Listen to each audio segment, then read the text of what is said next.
7:10 in the morning. The Caspian Sea. An Iranian SU-35 fighter was already screaming through the low clouds over the southern coast.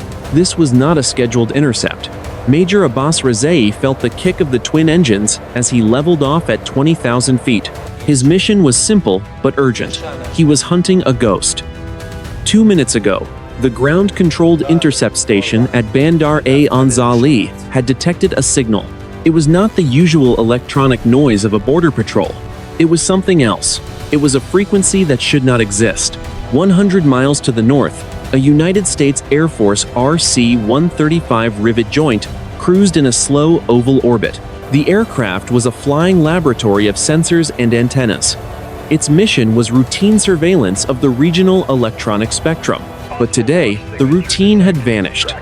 Inside the windowless cabin, 27 electronic warfare officers sat in front of glowing displays. They were not looking at Iranian radar. They were looking at each other. The air at 32,000 feet was thin and freezing. It was a massive, landlocked body of water bordered by 5 nations. It was a place where borders were often invisible and always contested. Major Rezaei checked his fuel state. He was flying at Mach 0.9. His cockpit was a hive of digital information. The SU-35 was a masterpiece of Russian engineering, now wearing the colors of the Iranian Air Force. It was fast. It was lethal. And right now, its primary search radar was struggling to maintain a track. The target would appear for 3 seconds and then vanish. It was jumping across the spectrum like a pulse. In the back of the American Rivet joint, a young technician named Specialist Miller pressed his headset closer to his ears. He was listening to the raw intake of the high-frequency arrays. He heard the usual chirps of maritime radio. He heard the steady hum of civilian air traffic control. Then, he heard it. It was a rhythmic, digital trill. It sounded like a heartbeat made of static. It was coming from the center of the sea. The mission commander, Colonel Sarah Vance, walked down the narrow aisle of the RC-135. She stopped behind Miller. She looked at the waterfall display on his screen. The signal was massive. It was overloading the sensitive receivers. Vance knew every signature in this theater. This was not Iranian. It was not Russian. It was not anything she had seen in 20 years of flying. The RC-135 banked into a fresh turn. The pilot, Captain Higgins, spoke over the internal system. "Ma'am, we have a fast mover climbing out of the south, bearing 180, distance 60 nautical miles and closing fast. It is an SU-35. Vance did not look away from the mystery signal. "Stay on the track, Captain. We are in international airspace. Let him come." Major Razi saw the American plane on his long-range infrared search and track system. It was a large, slow-moving target. A converted tanker full of secrets. He keyed his radio. "Anzali control. I have visual contact on the intruder. Moving to intercept." The controller's voice was tense. "Proceed. Guardian 1. But do not illuminate them with your fire control radar. Maintain a distance of 5 miles. Observe and report." Rezaei eased the stick forward. The SU-35 dived toward the target. He was a professional. He had done this dozens of times, but his hands were tight on the controls. The strange signal was now pulsing in his own headset, bypassing his communication filters. It felt like a physical pressure against his temples. The morning was still quiet. It would not stay that way. 7:28 in the morning. Over the central Caspian Sea, the Iranian SU-35 closed the distance in a blur of gray camouflage. Major Rezaei did not use his radar. He did not need to. The massive 4-engine RC-135 Rivet joint was a mountain of metal. At 7 miles, the Iranian pilot saw the distinctive black nose and the long arrays of antennas along the fuselage. It was a reconnaissance platform, a collector of secrets. Inside the American aircraft, the atmosphere was clinical. "Contact is at 5 miles, the sensor operator reported. Altitude 32,000 feet, airspeed 450 knots. He is leveled off and pacing us." Colonel Vance looked at the primary surveillance display. The SU-35 was sitting off their left wing. It was a beautiful, lethal machine. The Russian-made fighter was the pride of the Iranian fleet. It was equipped with long-range air-to-air missiles and a sophisticated jamming suite. But Vance was not worried about the missiles. She was worried about the signal on Specialist Miller's station. It was growing louder. The Iranian ground controller at Bandar-e-Anzali broke the silence. Guardian 1. This is Anzali Control. You are authorized to close to 1 mile. Identify the tail number. Do not engage unless fired upon. Rezaei keyed his radio. Copy. Closing to 1 mile. The target is an American reconnaissance aircraft. They are over the deep water. They are not responding to local traffic. The SU-35 banked sharply. It was a show of agility. Rezaei brought the fighter within 1,500 meters of the American plane. He could see the pilots in the cockpit. He could see the individual rivets on the wing. He looked for the tail number. Anzali. Tail number is 64-14849. It is a rivet joint out of Al Udeid. Anzali. Inside the RC-135, the flight deck crew watched the fighter. Captain Higgins spoke into the radio. Iranian fighter on our left wing. This is United States Air Force aircraft on a routine mission in international airspace. You are operating in an unsafe and unprofessional manner. Maintain a safe distance. Rezaei heard the English transmission through his headset. He did not respond. His instructions were to observe. But as he looked at the American plane, his digital displays began to warp. The green lines of his heads-up display began to drift to the right. The artificial horizon tilted 5 degrees, even though he was flying level. Anzali, Rezaei said, his voice dropping an octave. My navigation system is showing a deviation. I am experiencing electronic interference. The controller responded immediately. Guardian 1, we see no interference on our end. Your track is stable. Check your systems. Rezaei looked at his instruments. The interference was not coming from the American plane. The electronic warfare suite on his SU-35 was designed to detect American jamming. It was silent. This was something else. It was a raw, unmodulated energy that seemed to be coming from the water below them. On the American side, Specialist Miller was sweating. Ma'am, he called out to Colonel Vance. The signal is shifting. It just jumped from the high-frequency band to the microwave spectrum. It is mimicking our own internal data bus. Vance leaned over his shoulder. Explain. It is not just jamming us, Colonel, Miller said. It is talking to our computers. It is trying to handshake with the flight control system. The RC-135 suddenly shuddered. It was not turbulence. It was a mechanical vibration that resonated through the floorboards.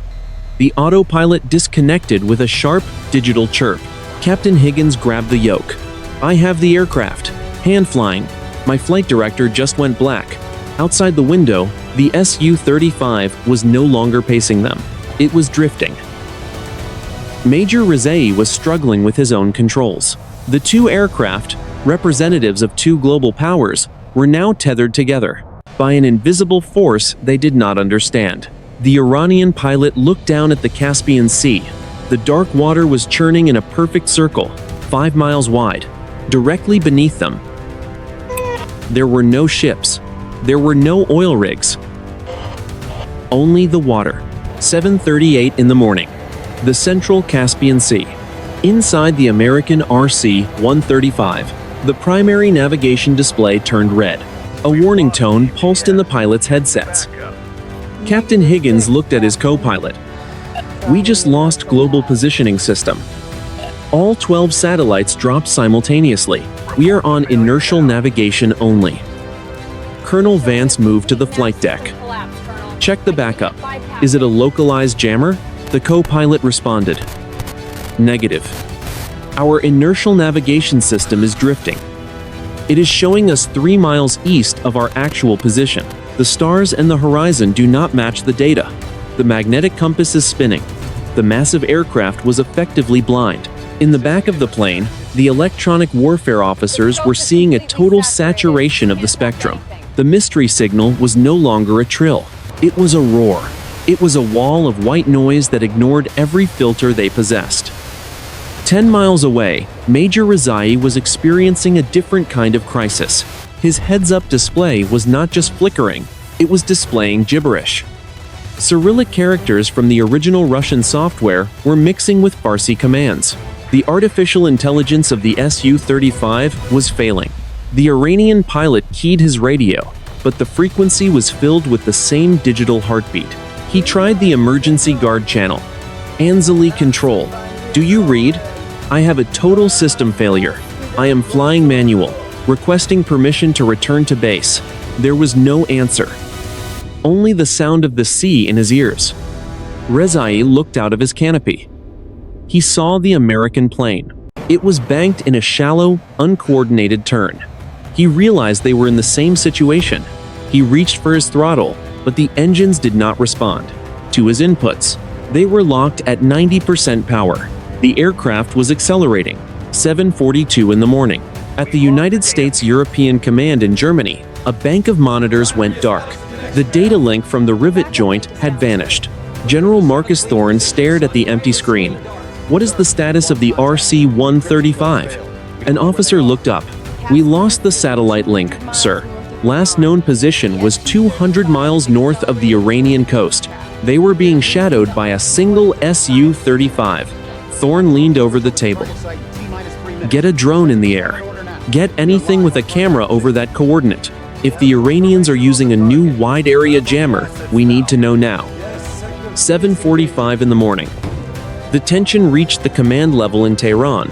At the Iranian Air Defense Headquarters, the radar screens were clear, but the communication with Bandar-e-Anzali was severed. The commanders did not see a jammer. They saw a hole. A circle of silence had opened in the middle of the Caspian Sea. Inside that circle, the two aircraft were no longer adversaries. They were two pieces of metal trapped in a tightening vise. Major Rezaei watched as his SU-35 began to pull itself toward the American plane. It was not a maneuver he was making. It was like a magnetic attraction. He was closing the distance far too fast. The pilot spoke aloud to himself. What are you? What are you doing? Inside the RC-135, Colonel Vance felt the floor tilt. The vibration was now a low-frequency growl that made her teeth ache. She looked at Specialist Miller. His screen was no longer showing data. It was showing a map. It was a map of the Caspian Sea, but the coastlines were wrong. They were the coastlines of 10,000 years ago. Miller whispered, Colonel, it is not talking to the computers anymore. It is talking to the air.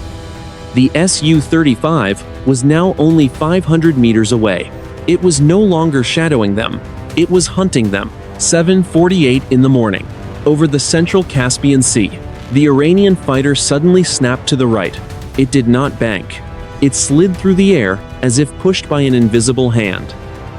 The SU-35 cut directly across the nose of the American plane. The distance was less than 50 meters. The wake turbulence was violent. Inside the Rivet joint, the massive airframe groaned under the sudden stress. Colonel Vance grabbed a metal bulkhead to stay upright. The cabin lights flickered and died. For 3 seconds, they were in total darkness. Then the red emergency lights kicked in. The co-pilot shouted over the internal system. He is coming around again. High deflection. He is positioning for a gun solution. Higgins, brake right. Captain Higgins wrestled with the controls. I cannot stabilize. The fly-by-wire system is fighting me. It is like someone else is on the stick. Major Rezaei was experiencing a nightmare. He pulled 6 G-force as his aircraft performed a maneuver he had not commanded. His vision blurred at the edges. The SU-35 was slinging itself in a circle around the American plane like a moon caught in a terminal orbit. He looked at his weapons panel. The indicator light for his short-range missiles was red. Armed. He had not touched the master arm switch. He had not selected a target. The computer voice in his ear was calm and digital. Target acquired. Permission to fire. Rezaei screamed into his mask. Negative. Disengage. I am not commanding this.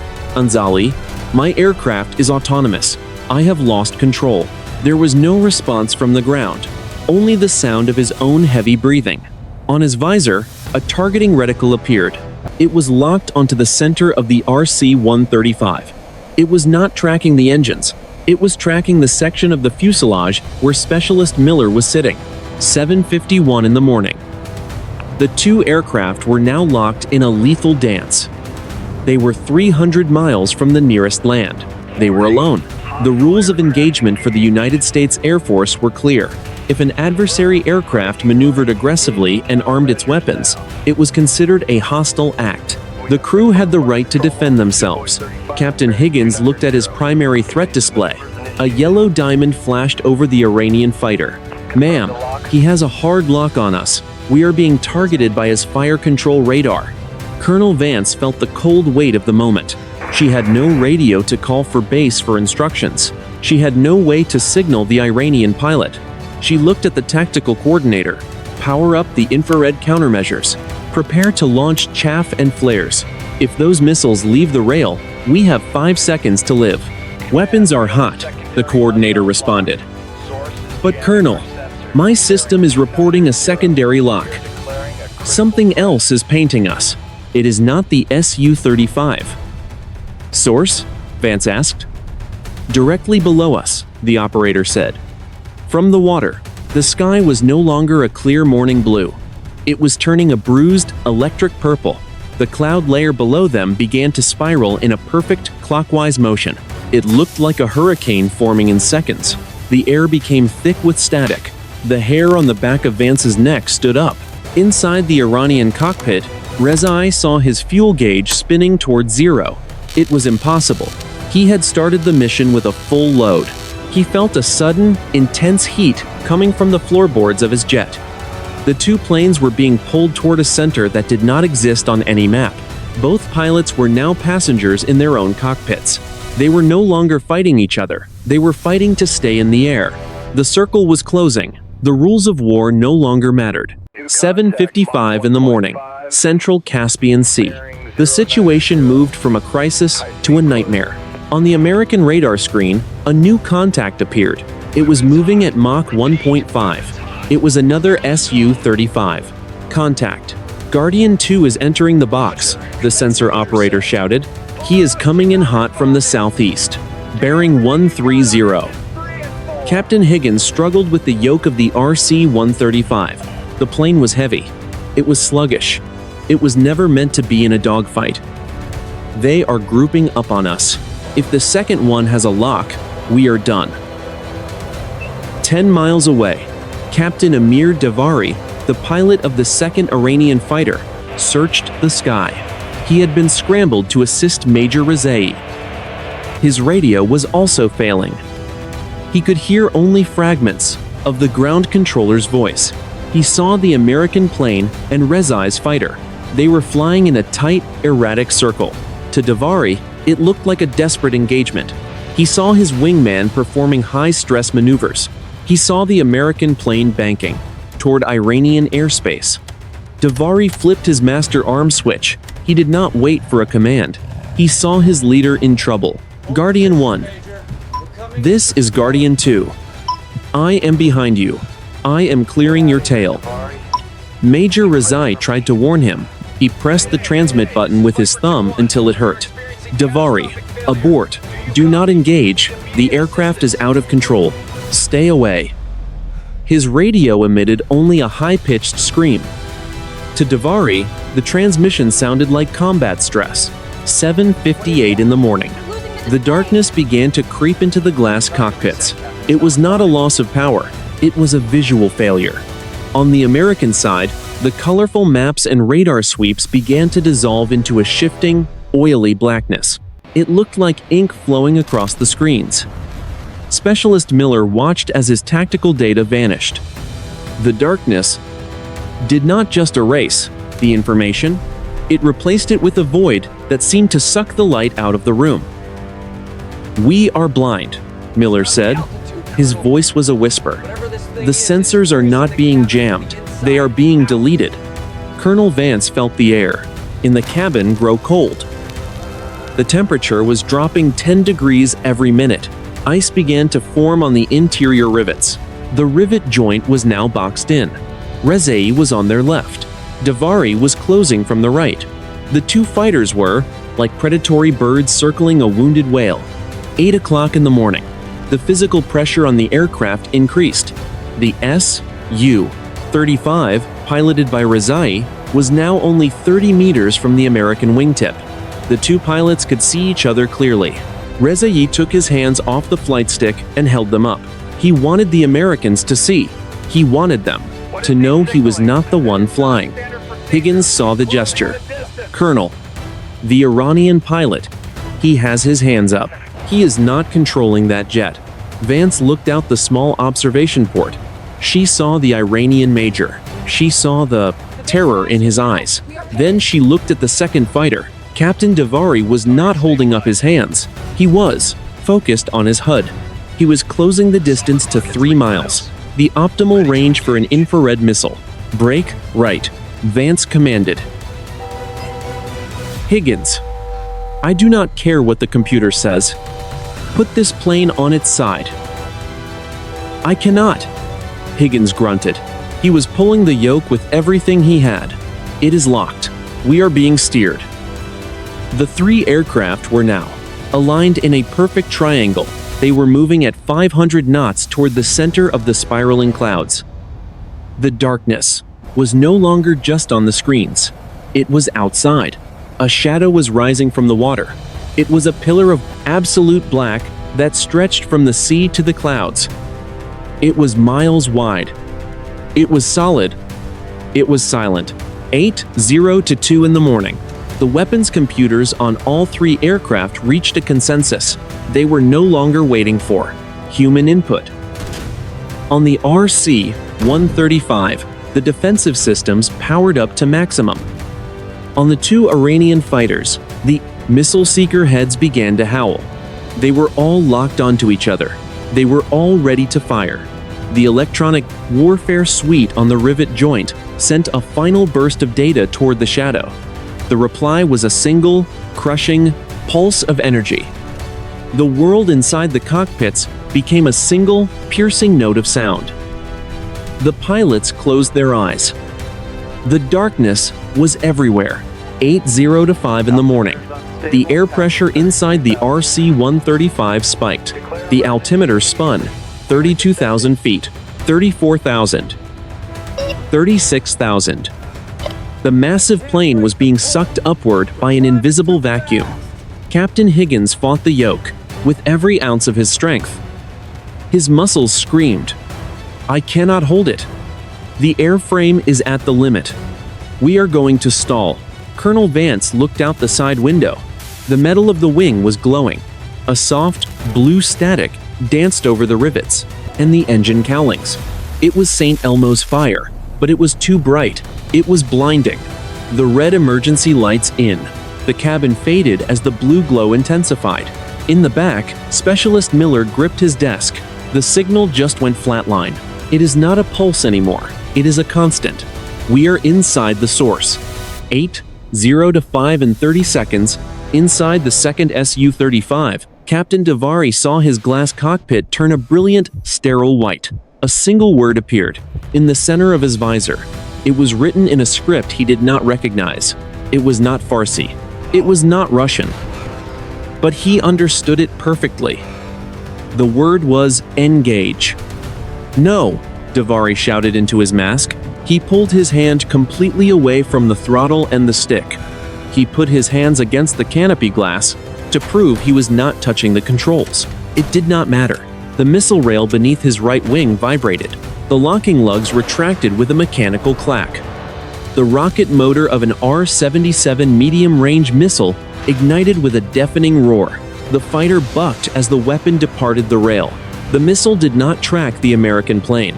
It did not track Major Rezaei. It streaked forward into the heart of the black pillar. The exhaust trail was not orange. It was a shimmering neon green. 8:00 to 5 and 45 seconds. Major Rezaei watched the missile pass his canopy. He saw the green fire. His own aircraft responded to the launch. The internal 30mm cannon began to cycle. The vibration shook his entire body, rattling his teeth. The SU-35 was pouring shells into the void at a rate of 1,500 rounds per minute. The RC-135 responded. It was a heavy reconnaissance aircraft, but it was equipped with the most advanced directed energy countermeasures in the world. The system fired a beam of invisible, high-intensity, microwave energy focused on the center of the black pillar. At the same time, the American plane launched its entire inventory of flares and chaff. Hundreds of magnesium candles and silver foil strips filled the sky. They did not fall toward the sea. They hovered in the air, caught in the strange gravity of the pillar. They formed a glowing, burning ring around the three aircraft. 8:0 to 6 in the morning. The three planes reached the absolute edge of the blackness. The distance between the Iranian fighters and the American plane was now less than 10 meters. They were so close that the wingtips were overlapping. One slight tremor would cause a mid-air collision that would destroy them all. The sound stopped. The roar of the engines vanished. The screaming of the wind against the fuselage went silent. The G-force that had been crushing the pilots into their seats evaporated. Specialist Miller looked at his console. The heartbeat signal had reached a crescendo. It was no longer a sound. It was a command.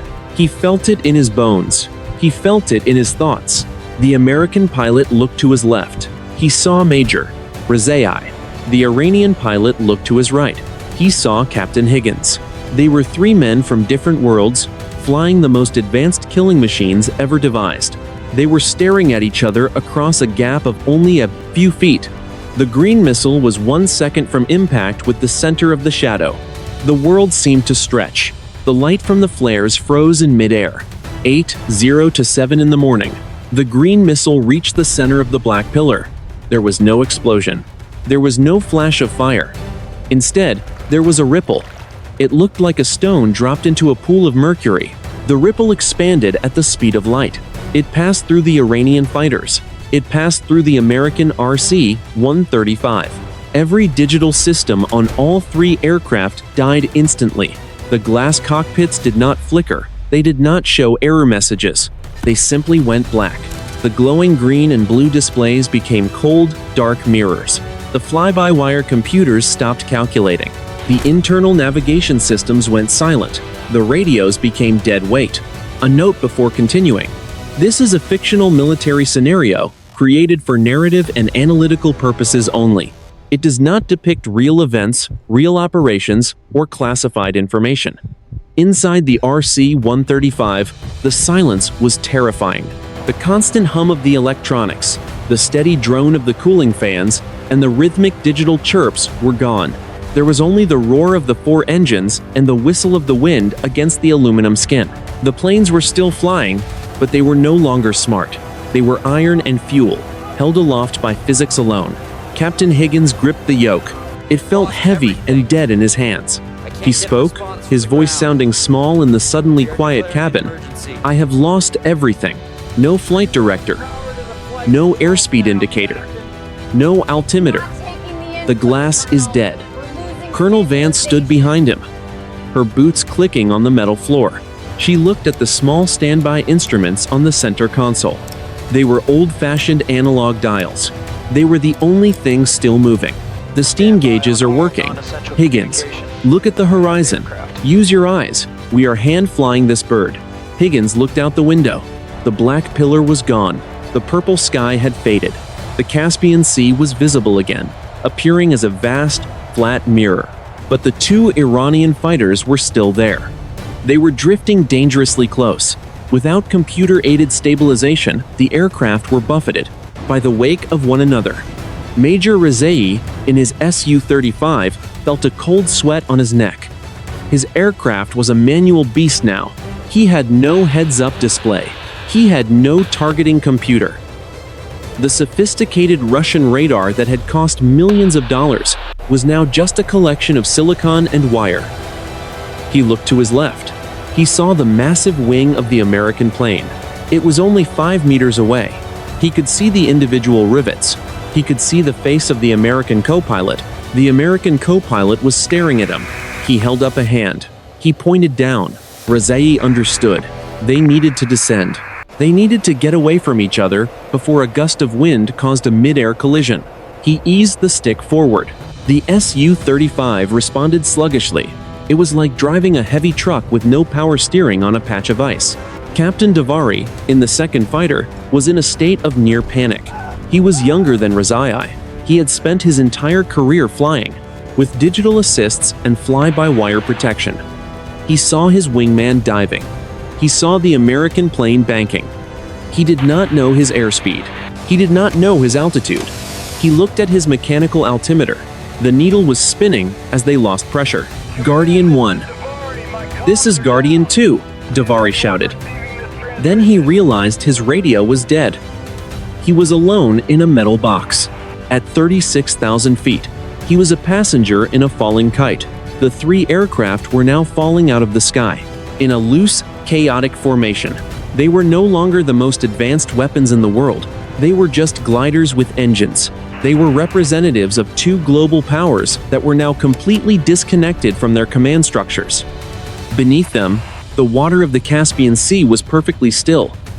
The churning circle had vanished, as if it had never been there. The shadow had retreated into the depths, but the air was still charged with a static that made the pilot's skin crawl. Colonel Vance watched the Iranian fighters through the cockpit glass. One was descending in control, the other was wobbling. Its nose was high, searching for air that was not there. "He is going to stall," she said. The second one. "He is losing lift." Captain Higgins pulled the RC-135 into a wider, more stable turn.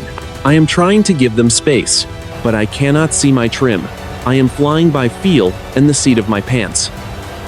The silence of the technology was louder than the engines. The world had been reset. The high-stakes electronic war had become a primitive struggle for survival. The pilots were no longer representing nations or ideologies. They were just men trying not to fall into the sea. The morning was bright and clear. The mystery had not ended. It had only changed shape. 8:10 in the morning. Over the central Caspian Sea, the RC-135 Rivet joint was heavy. Without the digital flight control computers to smooth out the inputs, the aircraft felt like a massive, uncoordinated weight. Captain Higgins had both hands on the yoke. His forearms were burning from the effort. He looked at the mechanical airspeed indicator. The needle was vibrating near 240 knots. Captain Higgins spoke to his co-pilot. "I am losing the trim. Every time I move the yoke, the nose wants to hunt. We are too low for this weight." Colonel Vance checked the standby altimeter. 24,000 feet. "We have lost 12,000 feet in 3 minutes." Higgins. "Level off here. We need the air density to stay stable." Outside the cockpit, the two Iranian fighters were struggling. The SU-35 was a highly unstable airframe design. It relied on high-speed computers to make thousands of tiny adjustments per second to keep it flying straight. Without those computers, the jets were nearly impossible to control. Major Rezaei watched his wingman. Captain Devari's aircraft was wobbling violently. The nose would pitch up, then drop. The wings were rocking. It was a classic pilot-induced oscillation. Devari was overcorrecting because the plane did not respond naturally. Major Rezaei looked at the American plane. He saw the pilot looking back.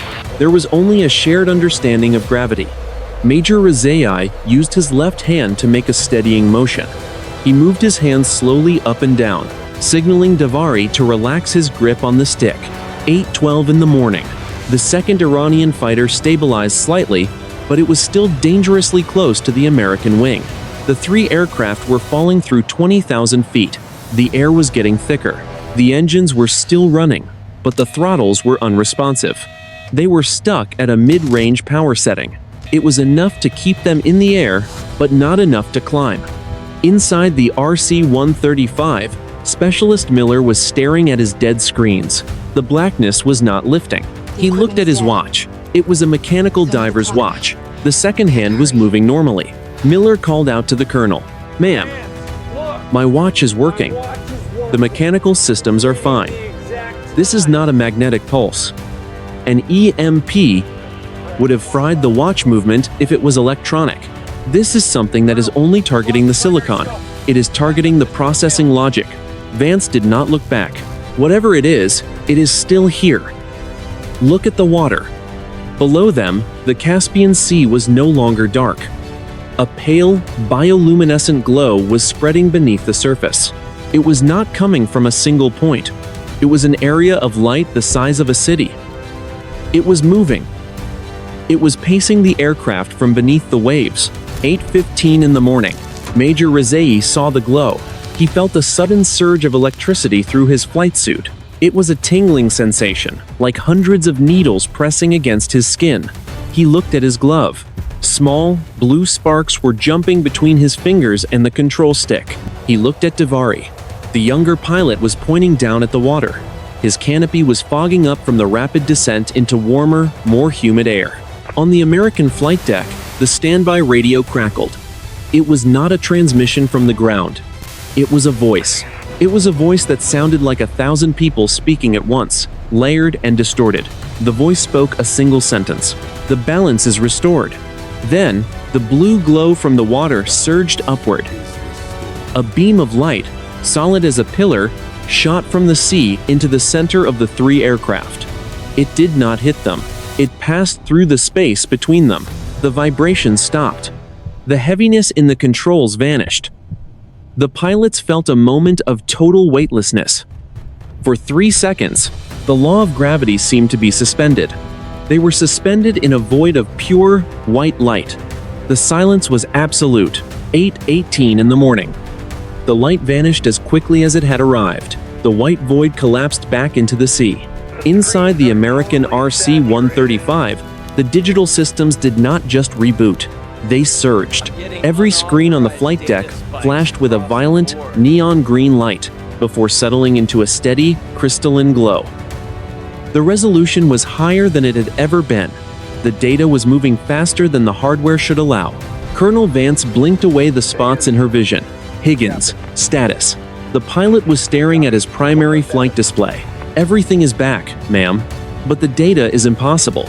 My air data computer is reporting a localized gravity of 0.8 g. We are literally lighter than we should be." In the back of the aircraft, Specialist Miller was shouting, "Colonel, you need to see the infrared. I have a massive thermal bloom. It is right between us and the Iranians." Vance moved to the sensor station. On the thermal camera, the space between the Rivet joint and the SU-35 was no longer empty. A shape was emerging. It was not a metallic object. It looked like a ripple in the air, a distortion of heat and light that was 300 meters long. It had no wings. It had no engines. It did not reflect a single radar pulse. To the radar, the space was empty. To the human eye and the infrared sensors, it was a mountain. 8:21 in the morning. Inside the leading Iranian fighter, Major Rezaei felt his controls soften. The heavy, manual resistance was gone. His glass cockpit was alive again, but his targeting computer was screaming. A red box was jumping across his visor, unable to lock onto the distortion. Rezaei looked out his canopy. The object was so close, he could see the air shimmering around it. It looked like the heat rising off a desert road, but it was shaped with mathematical precision. It was a perfect, elongated diamond. It was pacing them at 500 knots. The Iranian pilot keyed his radio. The frequency was clear. Guardian 2, Devari. "Do you see it?" Captain Devari's voice was trembling. "I see it, Major. My missiles are trying to track it, but the seeker heads are spinning. It is like looking into a sun that does not burn." "Do not fire," Rezaei commanded. "Keep your distance. It is moving us." 8:23 in the morning. The massive distortion began to expand. As it grew, it physically pushed the three aircraft apart. There was no wind. There was no turbulence. It was a smooth, irresistible displacement of space. The RC-135 was shoved 5 miles to the north. The two Iranian fighters were pushed 5 miles to the south. Colonel Vance watched the distance opening on her display. "It is separating us. It is ending the engagement." Specialist Miller adjusted his gain. "Colonel, I am picking up a broadcast. It is coming from the center of that mass. It is on every frequency we have, even the encrypted ones." "Is it a message?" Vance asked. "No," Miller said. His face went pale. "It is a recording. It is us. It is the audio from our cockpit from 5 minutes ago, and it is the audio from the Iranian cockpits. It is playing it back to us, both sides, at the same time. The voices of the American pilots and the Iranian pilots filled the cabin, overlapping in a chaotic, haunting harmony. It was a mirror of their own fear and confusion. 8:25 in the morning, the distortion began to rise. It climbed vertically, accelerating at a rate that defied every law of aerodynamics. It went from 20,000 feet to 80,000 feet in less than 4 seconds. It left no sonic boom. It left no exhaust trail. On the radar, the sky was empty. On the infrared, there was only a fading smudge of heat. Major Rezaei watched the diamond shape vanish into the black of the upper atmosphere. He was alone in the sky with his wingman. The American plane was a small dot on his radar, 10 miles away. The aggression was gone. The desire to intercept was replaced by a hollow, cold realization. The Iranian pilot spoke into the silence. "Guardian 2, we are heading home. Maximum speed." Devari responded immediately. "Copy. Heading home." 10 miles away, Colonel Vance sat back in her chair. The mission was over, but she knew that the report she had to write would never be believed. The mystery had not just deepened, it had redefined their reality. 8:30 in the morning, the sky over the central Caspian Sea. The air was suddenly still. The violent turbulence that had plagued the RC-135 for the last 20 minutes vanished as if a switch had been flipped. Inside the aircraft, the hum of the cooling fans returned to its normal, steady pitch. The red emergency lights faded, replaced by the calm, white glow of the primary cabin illumination. Captain Higgins looked at his displays. Every gauge was steady. Every needle was centered. "Everything is green, Colonel. Better than green. The processors are running at 0% latency. It is like the hardware was upgraded in mid-air. The flight controls are hyper-responsive." Colonel Vance checked the primary data link. "Global positioning system is back. We are 12 miles north of our last confirmed position. Check the Iranian tracks." Where are they? On the radar. The two SU-35 fighters were already 5 miles to the south and accelerating. They were not maneuvering for an attack. They were not circling. They were flying in a straight, high-speed line toward the Iranian coast. They were running for home. 8:34 in the morning, Major Rezaei leveled his fighter at 15,000 feet. His radio crackled to life with a burst of static that quickly cleared into a sharp, human voice. "Guardian 1. This is Anzali Control. Do you read? We lost your signal for 12 minutes. State your status immediately." Rezaei took a deep breath. His hands were still shaking inside his flight gloves, but his voice remained professional and firm. "Anzali, this is Guardian 1. We are safe. Guardian 2 is in formation with me. We experienced a total systems blackout and localized atmospheric interference. The American aircraft is no longer in our sector. We are returning to base. Requesting priority landing." There was a long pause from the ground controller. "Copy. Guardian 1. We have you on primary radar. You are cleared for immediate approach from the south. Medical teams will be standing by on the tarmac. Report any physical symptoms." Rezaei looked back over his shoulder. The American plane was a silver speck against the deep blue horizon. He did not feel like a victor. He did not feel like he had successfully defended his airspace. He felt like a survivor who had been allowed to leave a room he was never supposed to enter. 8:38 in the morning. Inside the RC-135, Specialist Miller was running a frantic diagnostic on the mission recorders. He was looking for the signal. He was looking for the voices. "Colonel." The audio files. The recordings of the handshakes and the playback. They are gone. Vance walked to his station. "What do you mean?" "Gone. We have triple redundant digital storage. The memory sectors are physically empty," Miller said, his voice trembling. "It is not a software deletion. It is as if the data was never written to the disk in the first place. But we all heard it. The entire crew heard our own voices coming back at us." Captain Higgins spoke over the internal system. "Offutt Command is back on the line, ma'am. They are demanding a full encrypted debrief. They want to know why we deviated 50 miles from the track. They are asking about the Iranian engagement. Vance looked at the empty sky. She thought about the black pillar and the green missile that had simply vanished. She thought about the Iranian pilot holding his hands up in a gesture of shared helplessness. Tell them we encountered an unprecedented atmospheric anomaly and wide-spectrum electronic interference. Tell them we are returning to base for a full technical inspection. The mission is terminated. 8:40 in the morning. The two Iranian fighters dipped below the horizon, disappearing into the haze over the southern coast. The RC-135 banked slowly toward the north, seeking the safety of the international air corridors over the high seas. The Caspian Sea was once again a silent, dark expanse of water. The merchant ships on the surface continued their slow, rhythmic journeys, entirely unaware that the world above them had just brushed against something that defied every law of modern warfare. There was no celebration in either cockpit. There was no sense of mission success. There was only a profound, heavy silence. Both sides knew that the encounter had not been a test of their military strength. It had been a demonstration of their total insignificance in the face of a power they could not name. The crisis was resolved. The mystery remained. 4 o'clock in the afternoon. Al Udeid Air Base, Qatar.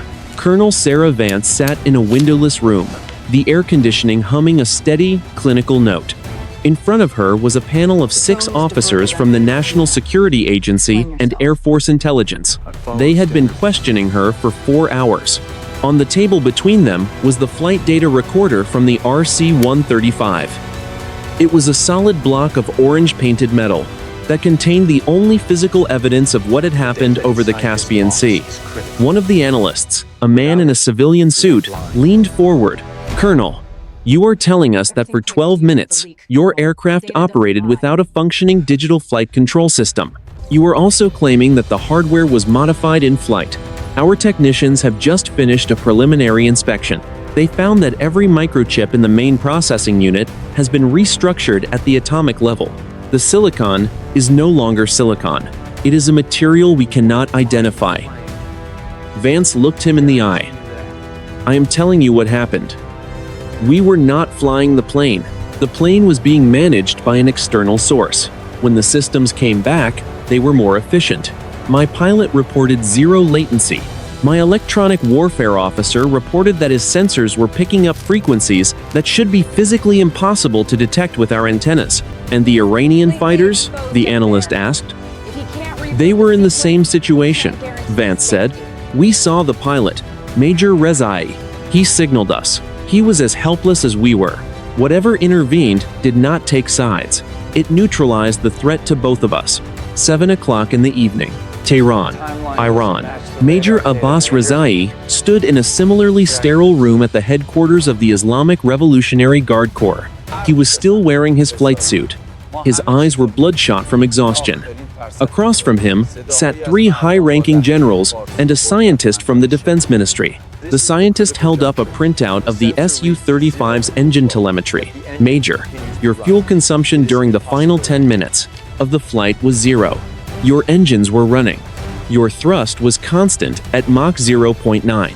But you did not burn a single drop of kerosene. How do you explain this?" Rezaei shook his head slowly. "I cannot explain it, General. The aircraft was being sustained. The energy did not come from our tanks.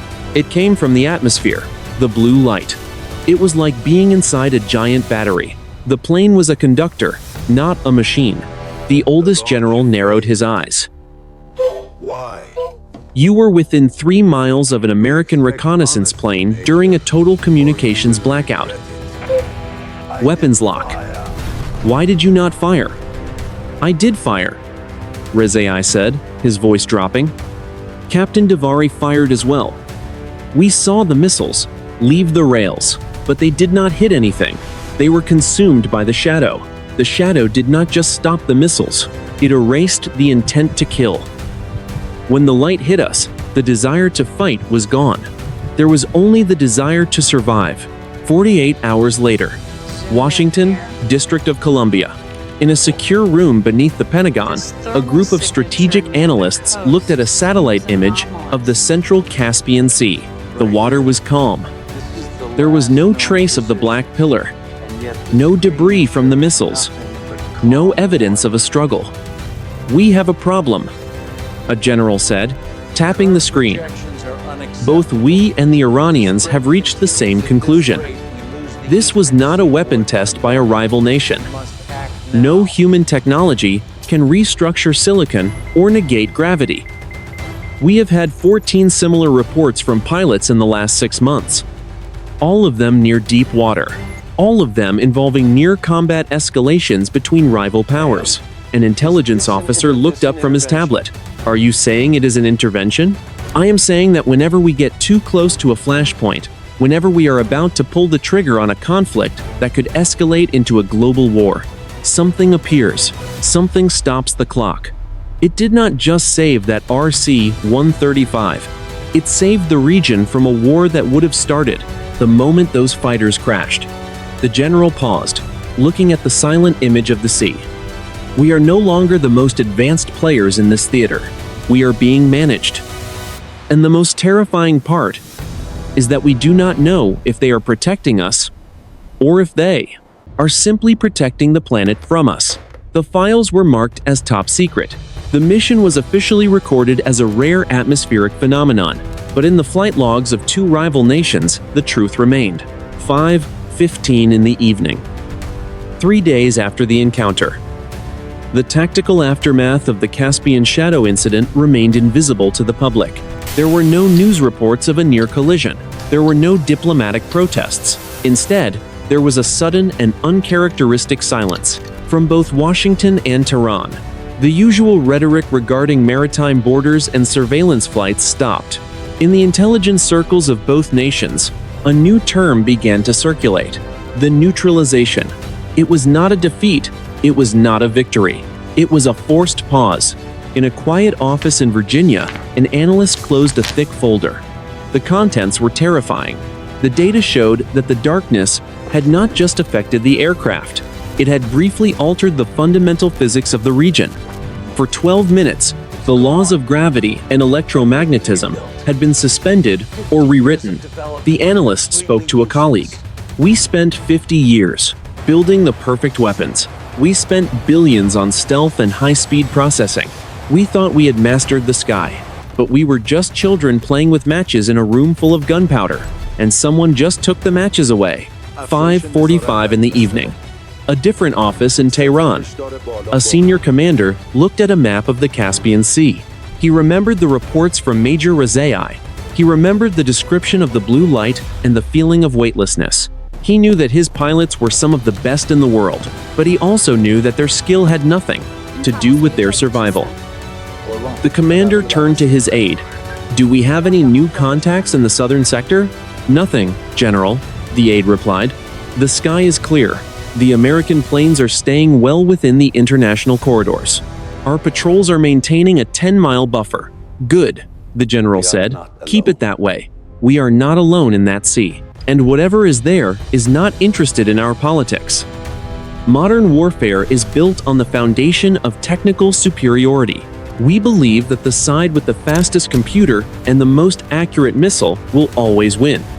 But the Caspian Shadow proved that there is a hierarchy higher than national power. The incident over the Caspian Sea was a warning. It was a demonstration that the tools of destruction are fragile. Our most advanced sensors can be turned into mirrors. Our most lethal missiles can be turned into smoke. Our certainty can be turned into fear in a single heartbeat. Experts would later agree that the encounter redefined the meaning of strategic deterrence. It was no longer about what one nation could do to another. It was about what a third party could do to both. The RC-135 and the SU-35 are back in their hangars. The pilots are back with their families, but they do not look at the sky the same way. They know that the blue expanse above the water is not empty. They know that the silence is not peace. It is a management. A final thought remains. If the shadow returns, it may not be to stop a fight. It may be to end the game entirely. For now, the Caspian is still. The air is quiet, but the darkness is waiting. And it is not finished.